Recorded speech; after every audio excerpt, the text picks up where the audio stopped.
மறைந்த கவிஞர் கண்ணதாசனின் 98வது பிறந்த நாளை முன்னிட்டு அவரது உருவச்சிலைக்கு சிவகங்கை மாவட்ட ஆட்சியர் மாலையிட்டு மரியாதை செலுத்தினார். மறைந்த கவியரசு கண்ணதாசனின் 98வது பிறந்த நாள் தமிழகமெங்கும் இன்று அரசு விழாவாக கொண்டாடப்பட்டு வருகிறது.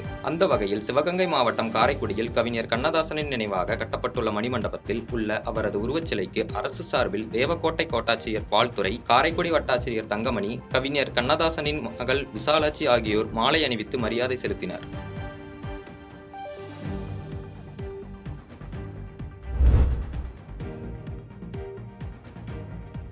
ஓமலூரில் ஜமாபந்தி முகாமில் 889 பேர் பல்வேறு திட்டப்பணிகள் கேட்டும் குறைகளை கூறியும் கொடுத்த மனுவில் 5 மனுக்கள் மீது மட்டும் உடனடி தீர்வு கண்டு உத்தரவு வழங்கப்பட்டது. சேலம் மாவட்டம் ஓமலூர் தாலுகா அலுவலகத்தில் வருவாய் தீர்வாயாக ஜமாபந்தி நிகழ்ச்சி நடைபெற்று வருகிறது. இந்த ஜமாபந்தி நிகழ்ச்சியில் 100 கிராமங்களை சேர்ந்த பொதுமக்கள் 1000க்கும் மேற்பட்டோர் கலந்து கொண்டு மனுக்களை கொடுத்தனர். இதில் 3 நாட்கள் நடைபெற்ற முகாமில் மொத்தம் 889 மனுக்கள் பெறப்பட்டது. இந்த நிலையில் இந்த மனுக்களை ஆய்வு செய்த ஓமலூர் வருவாய்த்துறை அதிகாரிகள் 4 பட்டா மாறுதல், 1 புதிய பட்டா வழங்குதல் என 5 மனுக்கள் மீது மட்டும் உடனடியாக நடவடிக்கை எடுத்து உத்தரவு வழங்கினர். மீதமுள்ள மனுக்கள் ஆய்வு செய்து தீர்வு காணப்படும் என்றும், பெரும்பாலான மனுக்கள் தீர்வு காண முடியாத மனுக்களாக இருப்பதாகவும் அதிகாரிகள் தெரிவித்தனர்.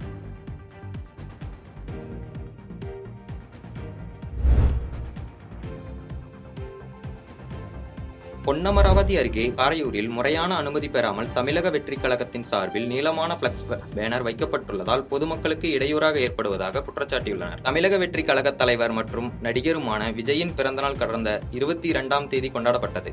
இந்நிலையில் புதுக்கோட்டை மாவட்டம் பொன்னமராவதி அருகே உள்ள காரையூர் கிராமத்தில் முறையான அனுமதி பெறாமல் காய்கறி சந்தை மற்றும் வாடகை ஆட்டோ மற்றும் 4 சக்கர வாகனம் நிறுத்தும் இடத்தை வழிமறித்து குறுக்கே சுமார் 80 அடி நீளம் மற்றும் 10 அடி உயரம் கொண்ட தமிழக வெற்றிக் கழகத்தின் பிளக்ஸ் பேனர் வைக்கப்பட்டுள்ளது. இந்த பேனரினால் பொதுமக்கள் மற்றும் சந்தை வியாபாரிகள் மிகுந்த சிரமத்திற்கு உள்ளாகியுள்ளனர். எனவே அதிகாரிகள் உடனடியாக நடவடிக்கை எடுத்து இந்த பிளக்ஸ் பேனரை அகற்ற வேண்டும் என்பது பொதுமக்களின் எதிர்பார்ப்பாக உள்ளது.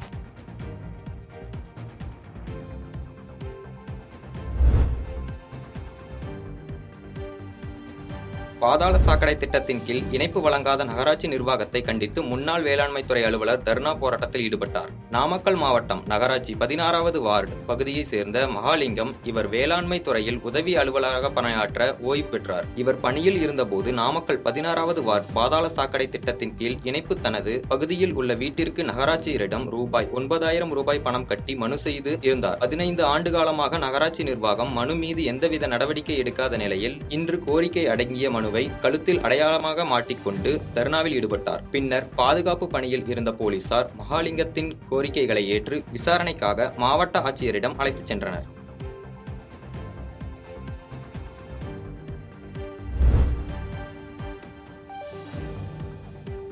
வாணியம்பாடி பாலாற்றில் தொழிற்சாலை கழிவுநீர் கலப்பதை தடுக்க கோரி கோட்டாட்சியர் அலுவலகத்தில் விசிக சார்பில் மனு அளிக்கப்பட்டது. திருப்பத்தூர் மாவட்டம் வாணியம்பாடி வருவாய் கோட்டாட்சியர் அலுவலகத்தில் விடுதலை சிறுத்தைகள் கட்சி சார்பில் பல்வேறு கோரிக்கைகளை வலியுறுத்தி வருவாய் கோட்டாட்சியர் அலுவலகத்திடம் மனு அளித்தார். இந்த மனுவில் பாலாற்றில் தோல் தொழிற்சாலை கழிவுநீர் கலப்பதை தடுக்க கோரியும், ஆம்பூரில் ஒரே இடத்தில் 3 டாஸ்மாக் கடைகள் பள்ளி வளாகத்தின் அருகிலேயே இருப்பதால் குடிமக்கள் குடித்துவிட்டு மாணவ மாணவிகளுக்கு பெண் தொழிலாளர்களுக்கும் இடையூறு செய்வதாக வழக்கமாக உள்ளது. இந்த மதுபான கடைகளை அகற்ற கோரியும் மனு அளித்தனர்.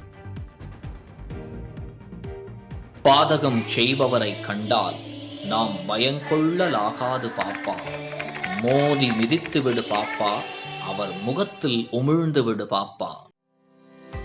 அண்மை செய்திகளை உடனுக்குடன் தெரிந்து கொள்ள இணைந்திருங்கள் இயம்நாடு தொலைக்காட்சியுடன்.